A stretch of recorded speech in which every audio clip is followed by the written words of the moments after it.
Well, it's almost enacted because the medicines are on the ground.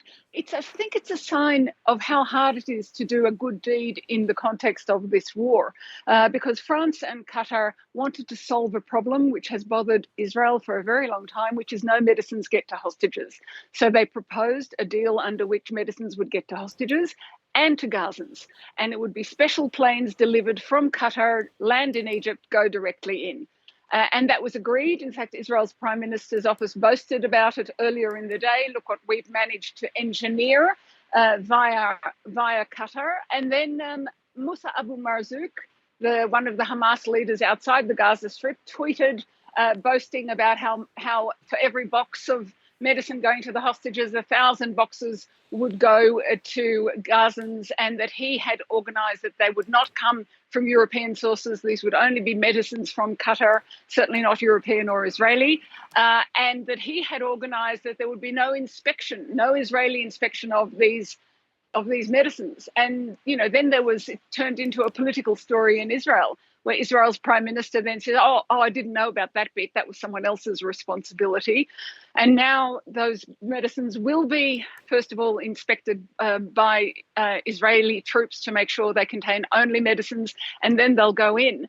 But it just shows you what a fraught process this is, and how on a political level, Israel's prime minister is always willing to take credit and no blame or responsibility. But one of the relatives of the hostages said, how will we know really in the end if any of these medicines will get to the hostages themselves? There's no mechanism for that either.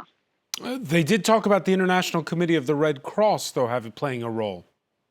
Some role, but the International Committee of the Red Cross has stressed all along that it can't enforce a role. It can't say, I'm just going to go and see the hostages if I want to.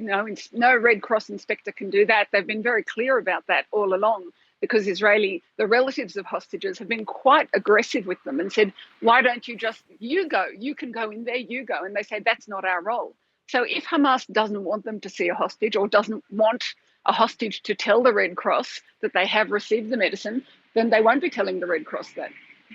Meanwhile, there's more tension this Wednesday in the West Bank.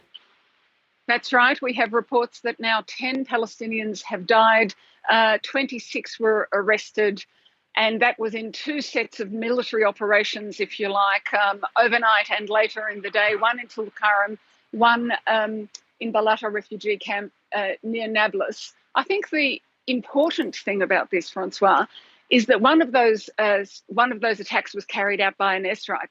In July last year was one of the first times, I remember reporting it for you, one of the first times during a Jenin operation that Israel had used airstrikes in the West Bank since the Second Intifada 20 years earlier.